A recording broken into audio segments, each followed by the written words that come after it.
On June the 22nd, 1940, Britain stood alone against the Nazis. France had surrendered, and Prime Minister Winston Churchill could only growl defiance. We shall fight on the beaches, we shall fight on the landing grounds, we shall fight in the fields and in the streets, we shall fight in the hills, we shall never surrender. Britain still had all the resources of its vast empire. Canada, Australia, New Zealand, South Africa, India, and a host of other territories had all been quick to declare war on Germany. But they were thousands of miles away, across the oceans, and their military power could not be brought to bear where it mattered. Britain's situation seemed hopeless, and Hitler had no doubt that Britain would soon try to negotiate a peace. But Churchill quickly showed how determined he was prepared to be in the war against the Nazis.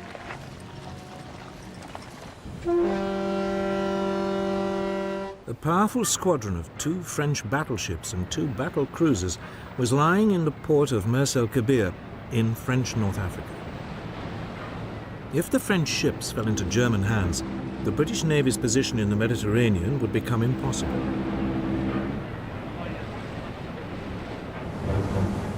So on July the 3rd, a Royal Navy task force demanded that the French ships either join it or sail to a neutral port to be interned. The French refused. So the British opened fire on their former allies.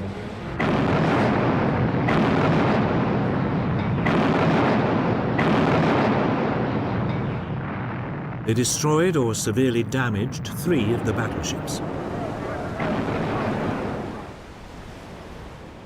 Almost 1,300 French sailors were killed. But Churchill's ruthlessness didn't seem to impress Hitler. On July the 19th, he returned in triumph to Berlin and was greeted by more than 1 million people. That day, he made a speech in the Reichstag, the German parliament, offering peace terms to Britain. His offer seemed generous. Britain could keep its empire. In return, Hitler wanted a free hand in Europe. His plan was to conquer the countries of the East in order to win Lebensraum, room to live, for the German people. But Churchill would have none of it. The British would fight on. This would, as he put it, be their finest hour.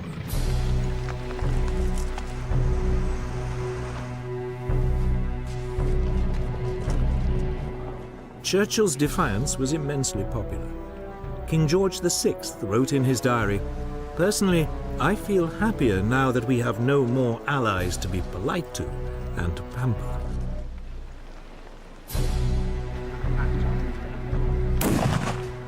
But it was difficult to see how Britain could ever turn the tables and actually win the war. The British Army might have survived Dunkirk, but it had lost almost all its tanks, artillery, and transport in the evacuation. It had just 25 divisions armed mainly with rifles to resist the vast armored columns of the world's most fearsome war machine. So there was little to be done except dig in and wait. Coastal defenses were prepared and concrete strongpoints built all across southern England. Signposts on roads were removed to make it harder for any invaders to find their way around. Large open areas were littered with obstacles to deter airborne troops. A volunteer defense force, the Home Guard, was recruited. It was made up of men who were otherwise ineligible to fight, often because of their age.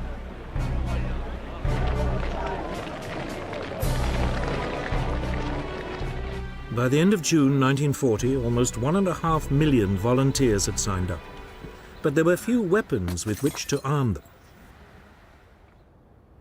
Hitler, meanwhile, was getting on with his invasion plans, codenamed Operation Sea Lion.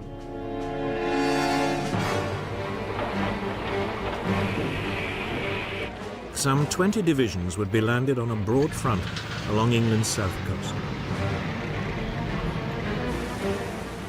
Barges were gathered from all over northwest Europe. These were hurriedly converted into makeshift landing craft. Troops were trained for beach landings. But for all Hitler's bravado, those planning sea lion were worried. Hitler might dismiss the English Channel as just another river to be crossed. But Britain's navy was still the largest in the world. It might be stretched thin by its worldwide commitments, but the Royal Navy's home fleet far outnumbered the German Navy. The German naval chief, Admiral Erich Raeder, had no confidence that he could seize control of the English Channel for long enough to get the army across. But the Germans did have one area of apparent massive superiority. The Luftwaffe far outnumbered Britain's Royal Air Force. The Luftwaffe's commander, Hermann Göring, had little doubt that he could establish air control over the Channel long enough for sea lion to take place.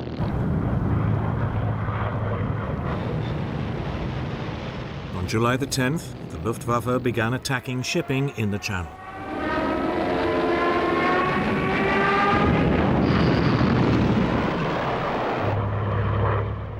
In response, the British had two of the most outstanding of the new breed of single-engine, multi-gun monoplanes. The Supermarine Spitfire and the Hawker Hurricane.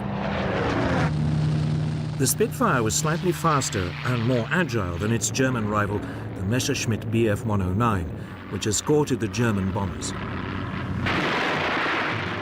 It would be used to intercept these. The Hurricane would prove a lethal bomber kill. But in July 1940, Air Vice Marshal Hugh Dowding, the head of Fighter Command, had less than 700 fighters. Against them were 2,600 German fighters and bombers. The odds against the RAF were daunting. Dowding knew that he could not take on the Luftwaffe every time it came over the Channel. So when the Germans began hitting British shipping, he did nothing.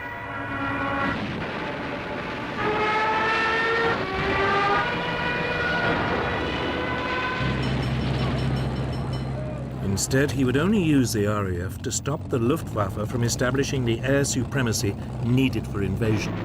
So he would only take on its big attacks. To help him, the British had one crucial innovation: radar. By the 1930s, scientists in both Britain and Germany knew that objects well beyond human sight could be detected by bouncing radio pulses off them and measuring the time it took for the signals to return. In Britain, a team of scientists led by Robert Watson Watt began developing radar as a means of detecting approaching aircraft at long range. Their work was seized upon by Dowding. He made radar the core of the world's first integrated air defense system.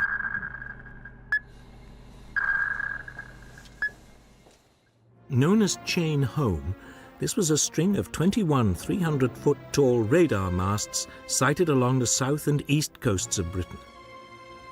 These could pick up aircraft at a range of 120 miles and give their distance, direction, height, and numbers. The information would be passed back to RAF Fighter Command's headquarters at Bentley Priory, just outside London. There, it would be assessed and warning of an impending raid passed to Fighter Command's operations room. Moonshine 1-4, Sky Blue, take target 1, channel G George. Roger. Controllers would then alert the nearest RAF airfields and scramble the necessary number of fighters. The question was, would radar make up for Germany's massive superiority in numbers? The stage was now set for what would become known as the Battle of Britain.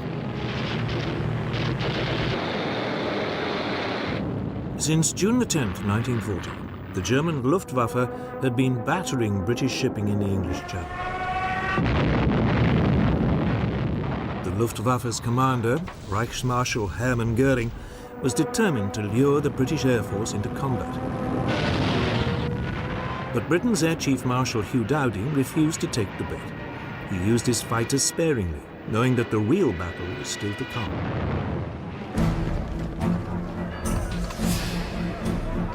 As this first phase of the Battle of Britain began, the Luftwaffe had a massive superiority in numbers. It had 1,100 single-engine fighters available to the Royal Air Force's 700. Almost all the German fighters were the excellent Messerschmitt Bf 109E, with a top speed of around 350 miles an hour. About two-thirds of the British fighters were Hawker Hurricanes, slower than the 109s but more agile. The remainder were Supermarine Spitfires, with a top speed similar to the 109s.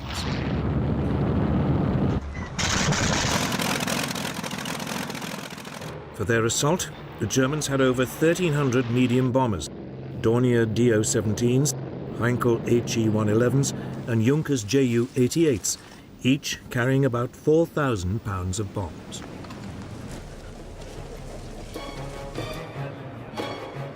Göring selected August the 13th as Adlertag, Eagle Day, for the start of his main assault.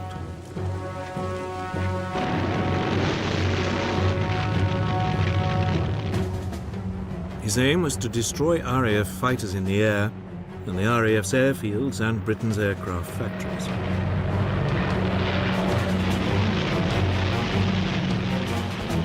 Softening up attacks were made the day before. These concentrated on the airfields and the radar towers along the south coast.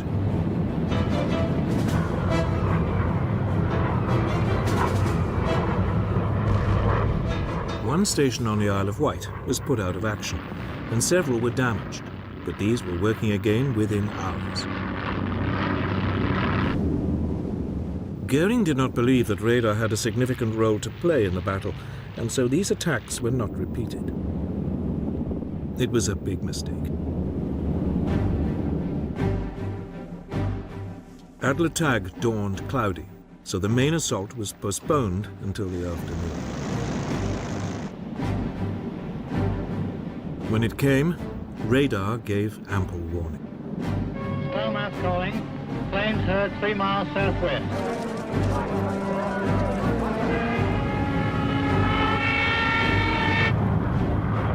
Nonetheless, most of the RAF airfields in the south were hammered.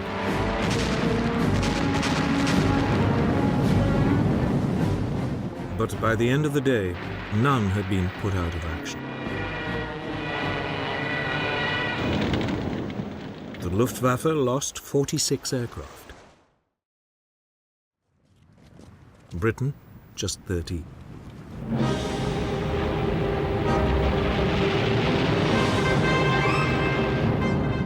The Luftwaffe mounted its largest attack of the whole battle on August the 15th.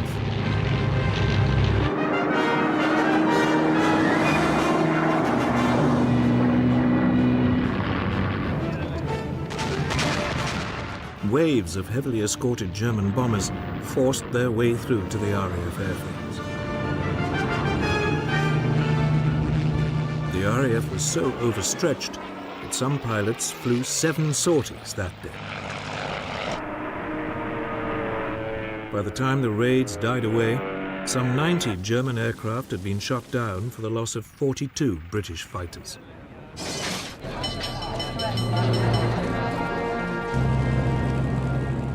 The battle continued with equal ferocity over the next few days. Both sides became increasingly exhausted. Dowding tried to rotate his pilots to rest them, but he simply did not have enough of them. Many were being sent into battle with just 10 hours flying experience.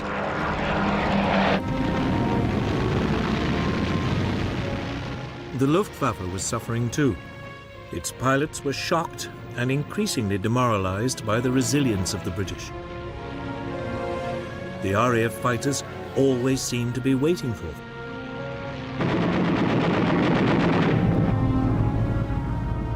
As the fighting wore on for 12 solid days, the British losses began to creep up to match those of the Germans. The Royal Air Force was close to breaking. To turn the screw, Goering began using his bombers to attack at night as well. But this decision had an unexpected outcome. On the night of August the 24th, a flight of Heinkel bombers lost its way and bombed the city of London.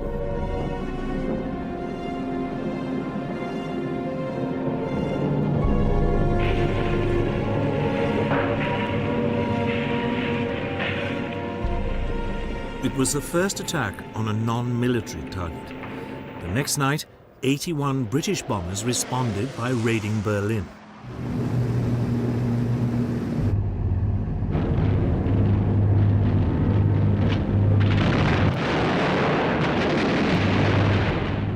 Hitler was infuriated and demanded massive retaliation.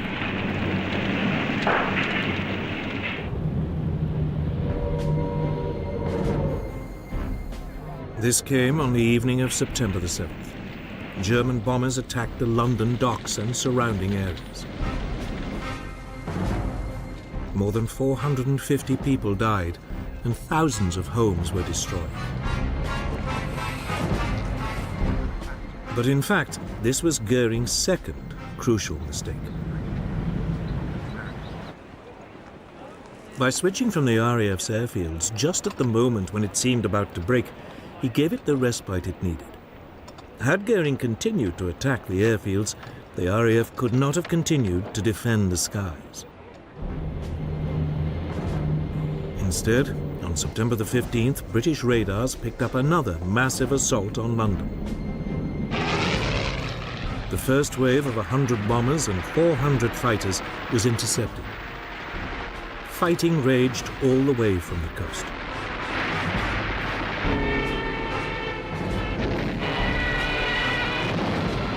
In the afternoon, another fleet of 150 bombers renewed the attack.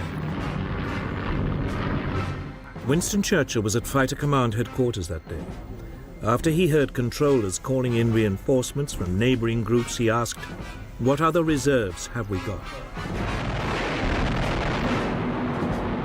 The reply was, "There are none."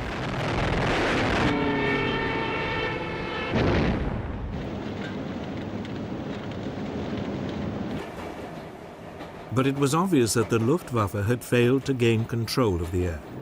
And on September the 17th, Hitler postponed Operation Sea Lion. The Battle of Britain did not really end, it died away. Hitler now tried a new tactic.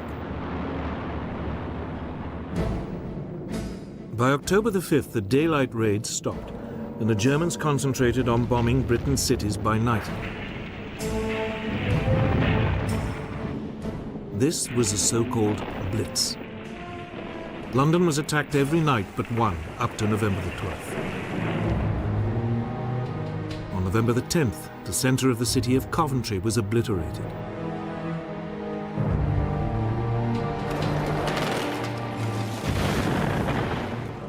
The Blitz continued into 1941, with the last major raid being made on London on the night of May the 10th.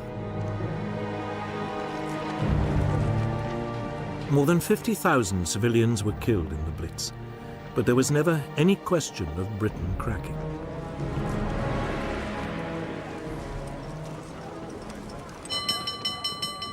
Victory in the Battle of Britain was a moment of huge national relief.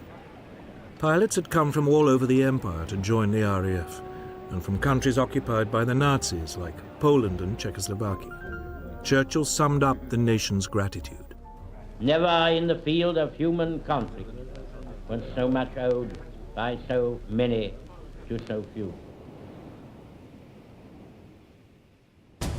But for Hitler, this was no more than an irritating setback. Britain, he was convinced, could never be a serious threat. So he now turned to Eastern Europe. For Britain, there was now a chance to rebuild with a view one day to taking the fight to the enemy. But to do that, Churchill would need help.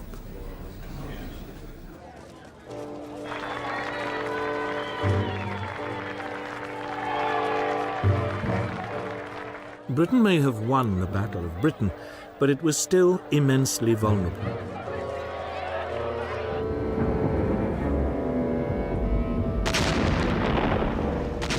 Night after night, its cities were hammered by the Nazis' Blitz.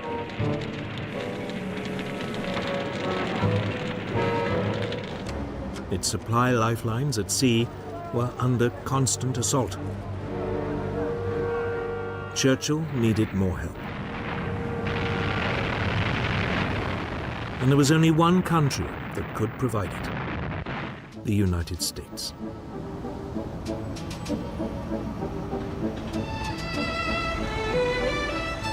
By 1940, the US had recovered from the Great Depression and the economy was booming again.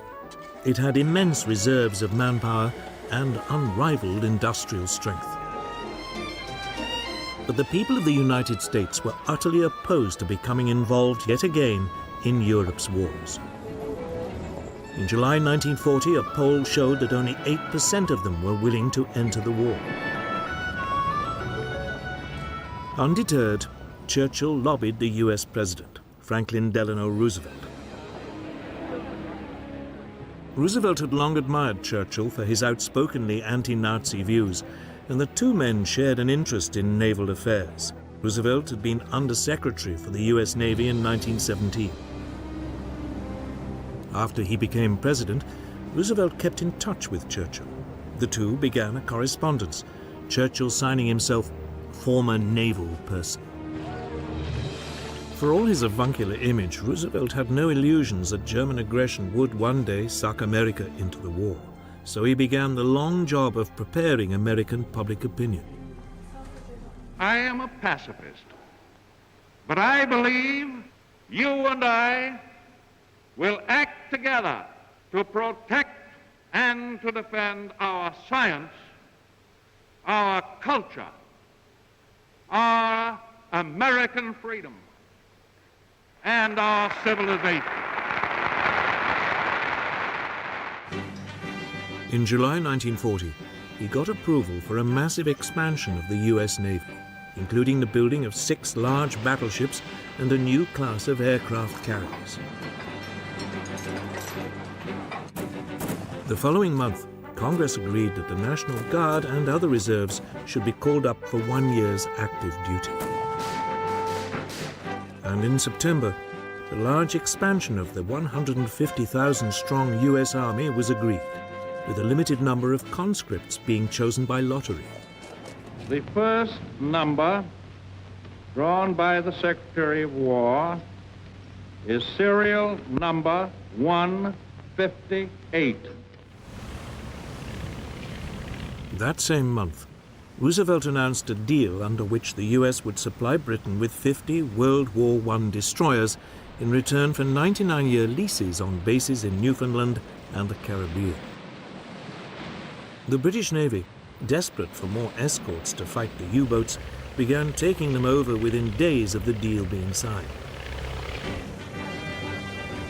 The clearest sign that Roosevelt was slowly winning the argument came in the November 1940 presidential election, when he convincingly defeated the isolationist Wendell Willkie with 27 million votes to 22 million.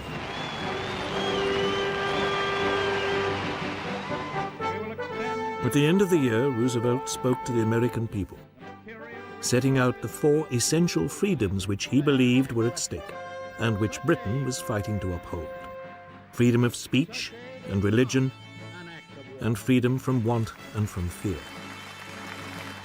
To save these, the United States must become the arsenal of the democracies. In other words, it must arm Britain. We shall send you in ever-increasing numbers ships, planes, tanks, guns. That is our purpose and our pledge. But some Americans remained implacably opposed to helping Britain. One of the most outspoken was the American ambassador in London, Joseph Kennedy, father of the future president, John F. Kennedy. A Boston Irish businessman who had made his fortune booze smuggling during Prohibition, Kennedy hated the British and seized every opportunity to claim that they would shortly be forced to surrender.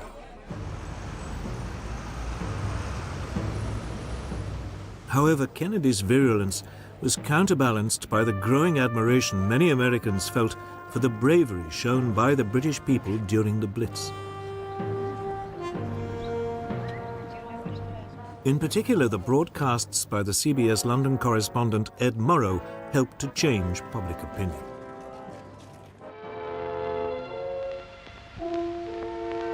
This is London. I remember the evening of Sunday, December 29th. It was just like any other winter evening. The first bombers were over London at about 6:30.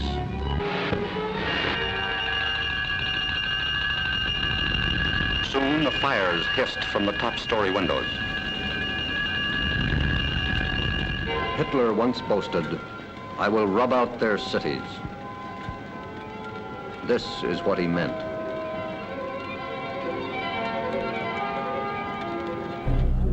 Encouraged by his electoral success, in January 1941, Roosevelt introduced his so-called Lend-Lease Bill.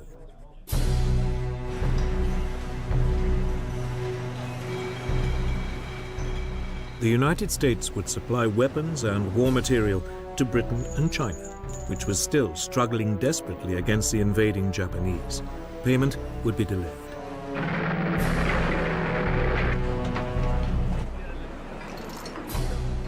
Roosevelt likened Lend-Lease to lending a neighbor a hose to put out a fire. He would worry about the payback later.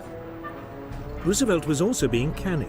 It also meant that, unlike in 1917, if America had to enter the war, it already would have a substantial weapons industry. American war preparations didn't end there. Roosevelt secretly authorized U.S. military staffs to discuss a common strategy with the British should America enter the war. By April 1941, he felt confident enough to take another step to help Britain at sea. He greatly extended the Pan-American Security Zone, the area within which U.S. warships would protect U.S. merchant vessels.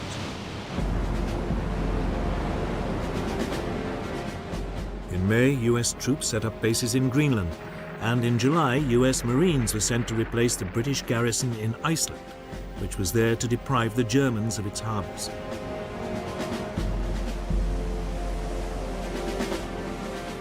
The U.S. Navy also began providing limited convoy escorts, particularly for U.S. ships carrying Lend-Lease materials.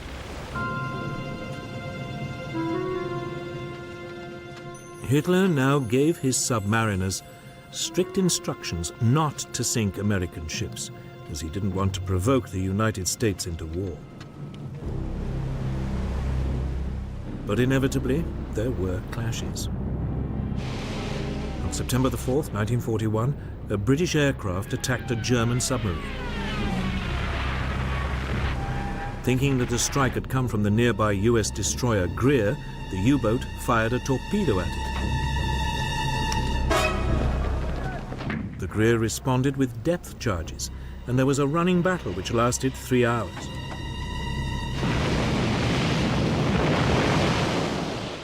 Neither vessel was sunk, but the tension was mounting. On November the 17th, the destroyer USS Kearney was hit by a torpedo while on convoy duty off Iceland.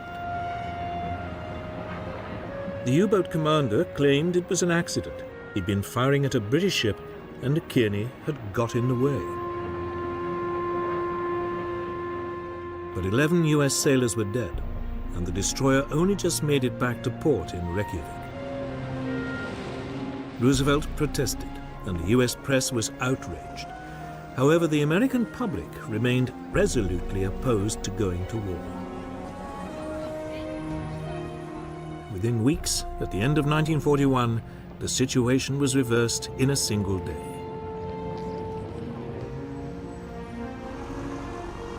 But in the meantime, Britain would have to fight on alone. And luckily, it had an astonishing weapon to hand.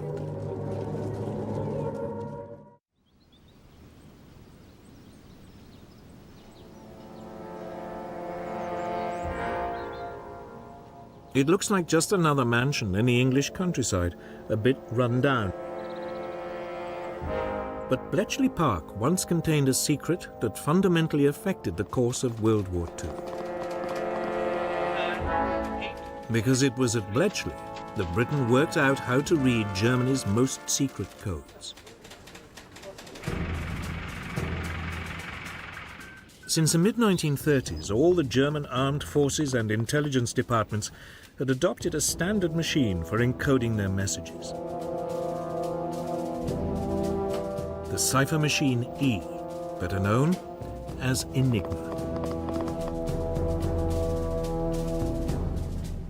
It was developed in the early 1920s as a handy tool for businessmen to keep commercial messages secret. It was powered by a battery, and its encoded messages were transmitted in Morse code to be decoded on a second Enigma machine at the receiving end. The critical element of the machine was 3 rotors, which could be set to scramble the message in a way which could only be unscrambled by another machine with the same settings. The rotors could be replaced and set differently. As a result, each letter typed could come up in any one of 150 million ways. Given the almost infinite number of settings, it was not surprising that the Germans remained convinced throughout the war that Enigma was uncrackable.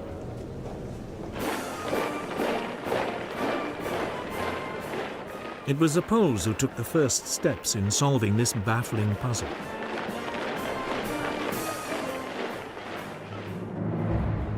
They knew of the existence of the Enigma machine and assembled a team of top mathematicians to crack it. Marian Rejewski, Jerzy Rojicki, and Henry Zygalski.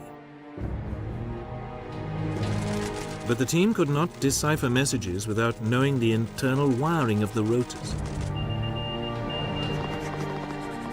The solution was supplied by French intelligence, which sent its Polish allies material gathered by a spy in the German army's cipher department. Amongst this was an Enigma manual.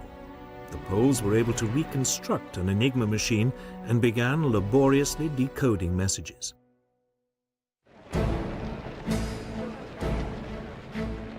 By July 1939, Hitler was sounding increasingly threatening towards Poland. Britain and France had promised to come to its aid. It was clear that war was coming. So intelligence officers from the 3 allies met in Warsaw. There, the British and French were astonished at how much the Poles had done in decoding Enigma, and the Poles agreed to send 2 of their reconstructed machines to London. Just 2 weeks after they were handed over, Poland was invaded.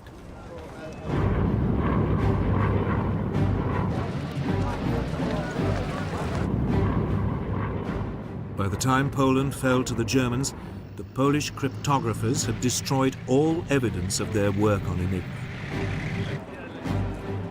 Some were captured and tortured, but none revealed what they'd been up to.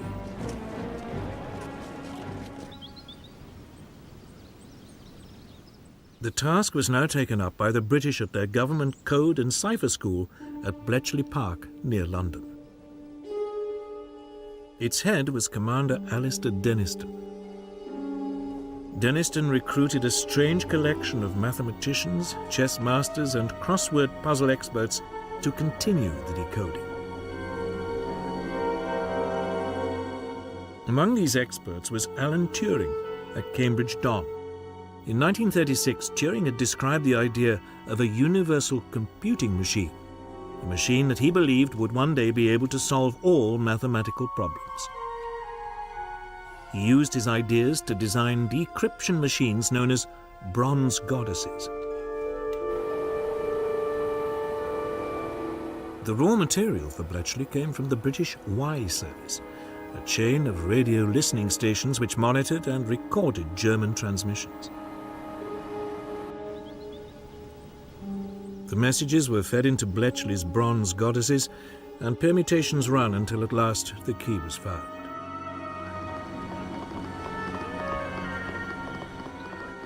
Once a message had been decrypted, it was translated, analyzed, and passed on to the appropriate authority.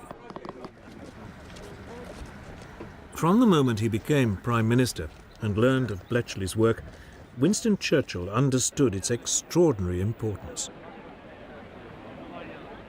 He referred to Bletchley's output as his ultra-secret information, and Ultra became its code name.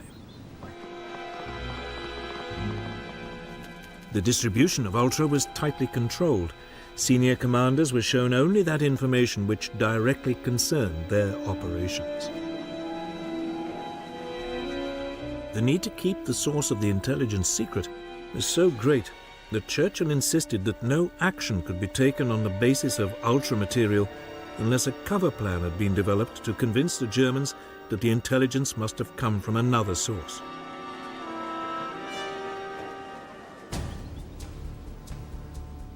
The third critical element of the Bletchley operation, after decoding and assessing the material, was keeping control of it.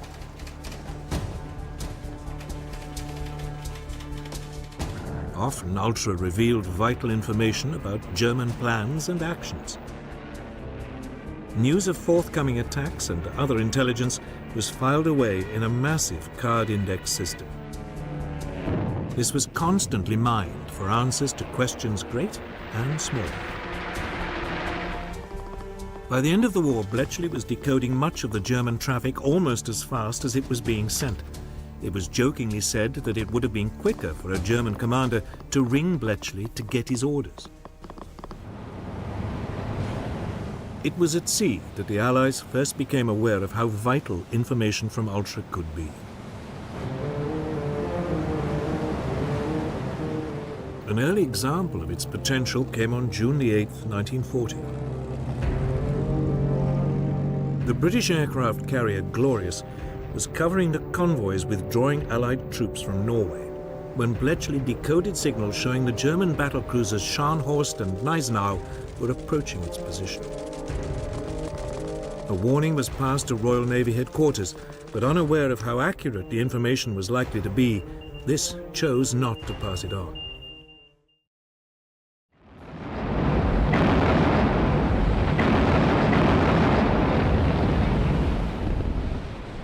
The Glorious was intercepted and sunk.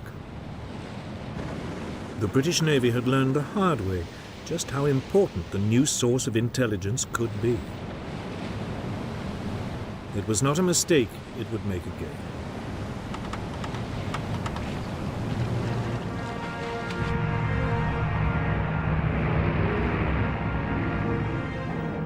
Bletchley also performed a critical role in the build-up to the Battle of Britain. It had provided a clear picture of the Luftwaffe's order of battle and the overall strategy being adopted by its leader, Hermann Goering. This information convinced the head of British Fighter Command, Air Vice Marshal Hugh Dowding, that his tactic of committing his fighters bit by bit rather than in large numbers was the correct one, a tactic that played a crucial part in preserving the RAF's narrow winning margin.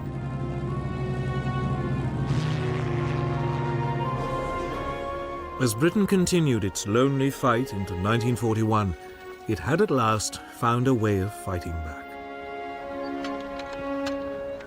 Bletchley Park was ready for action. The major breakthroughs had been made, the systems for exploiting them put in place and well tested.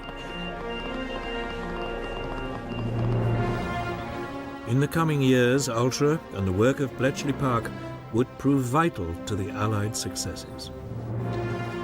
But as the Battle of Britain and the Blitz ground on, these were still a long way off. Churchill still needed more immediate results. And by early 1941, he thought that he had at last found a way to get them.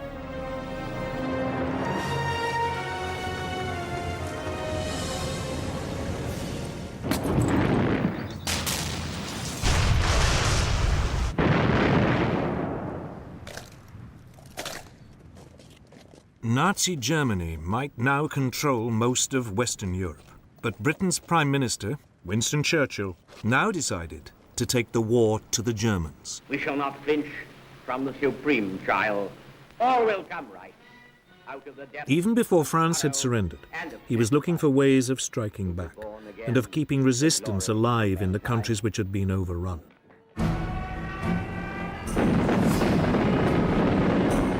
Just as the last troops were being taken off the beaches of Dunkirk, Churchill was already planning ahead. He wrote to his chiefs of staff demanding the formation of raiding forces which could attack the coasts of occupied Europe. Within a few days, a call for volunteers had been circulated to create a force of 5,000 men. They were to be called commandos, after the highly mobile Boer units which had fought the British for 3 years in South Africa at the turn of the century. 10 commando units, each of 500 men, were set up. They began practicing attacks from the sea.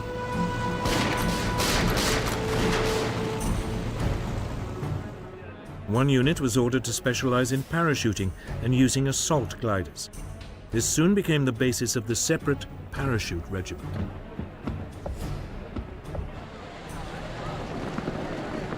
Admiral Sir Roger Keyes was appointed Director of Combined Operations.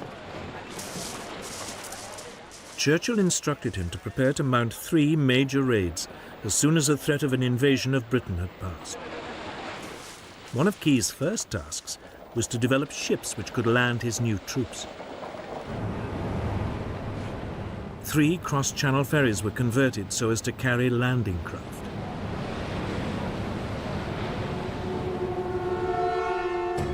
On March the 4th, 1941, 2 commando units and a demolition squad were landed on the Lofoten Islands off northern Norway. Their main objective was to destroy factories which converted fish oil into glycerine for explosives.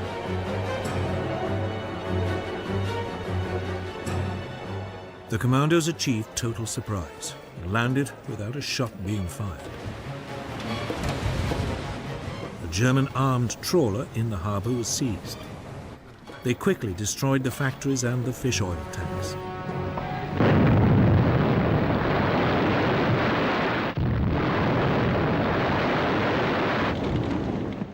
One officer could not resist using the local post office to send a telegram to A. Hitler, Berlin. It read, "Reference your last speech. I thought you said that wherever British troops land on the continent of Europe, German soldiers will face them. Well, where are they?" The commandos then rounded up 60 Norwegian collaborators and 225 German prisoners before returning without any losses. With them, they also took 115 Norwegian volunteers. These would then join the Free Norwegian forces in Britain.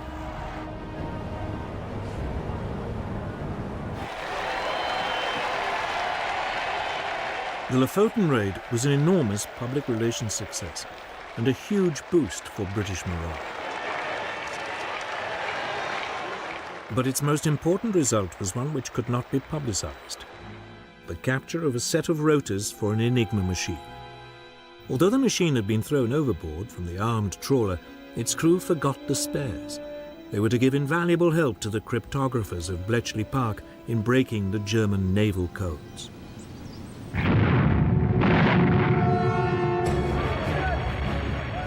Then in December 1941, 4 commando units landed at the Norwegian port of Vagsø and were immediately involved in heavy fighting.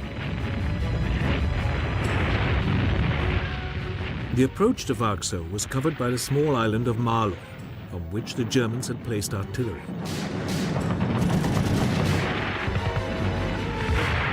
This was quickly overrun, but across the water in Vagsø, the fighting was intense.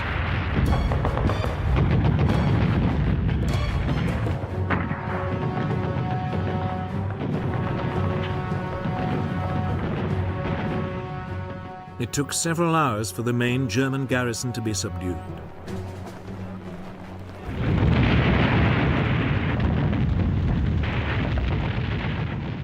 The commandos then blew up several factories and sank 8 ships before withdrawing. These raids convinced Hitler that sooner or later the British would attempt to retake Norway.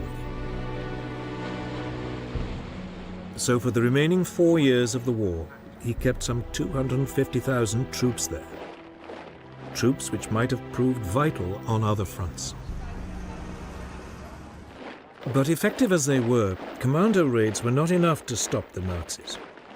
Churchill needed other ways to hurt them, so he focused on the resistance movements in the occupied countries.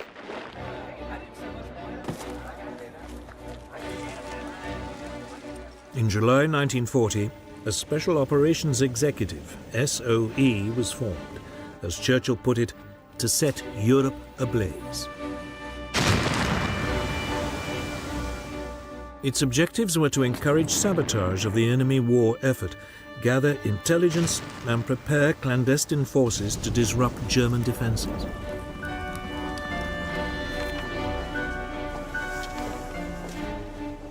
The bulk of SOE's activities centered on France.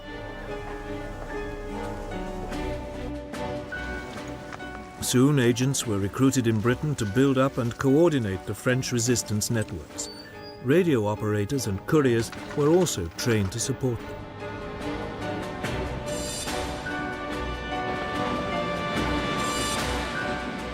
One problem was how to get these teams into the country. Submarines, high-speed launches and fishing vessels were all tried out, but the German coastal defenses proved difficult to penetrate. The answer was aircraft. And in August 1940, a special RAF unit was set up with Whitley bombers and short takeoff and landing Westland Lysanders.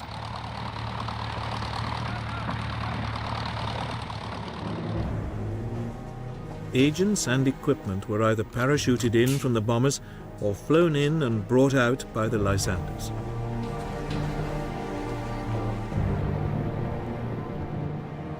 On moonlit nights, a growing number of reception committees would be waiting as an increasingly widespread network of resistance groups was built up.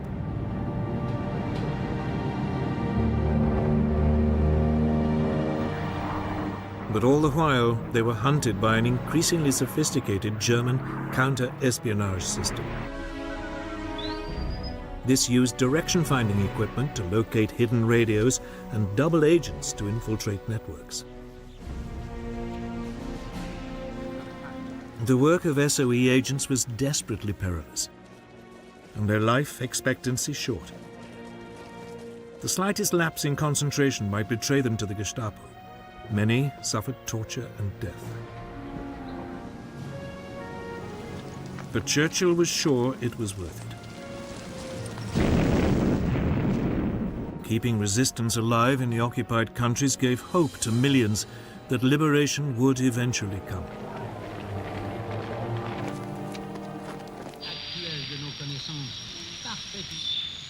The British Broadcasting Corporation, the BBC, was also enlisted to raise the hopes of those living under German rule. It broadcast the news in all the languages of the occupied countries. The German penalty for listening to these bulletins was death. But people tuned in regardless. The BBC also played a crucial role in transmitting coded messages to resistance groups. These always came after the 9 o'clock news. Message très important pour le chef de Gaël. Attention, il va pleuvoir bougrement ce soir.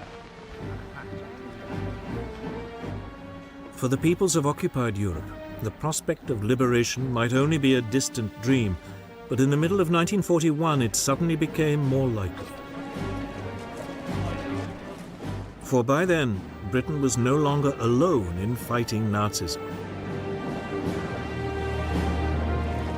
It had gained a massive ally, but it wasn't America, which Churchill had assiduously been courting. It was the Soviet Union.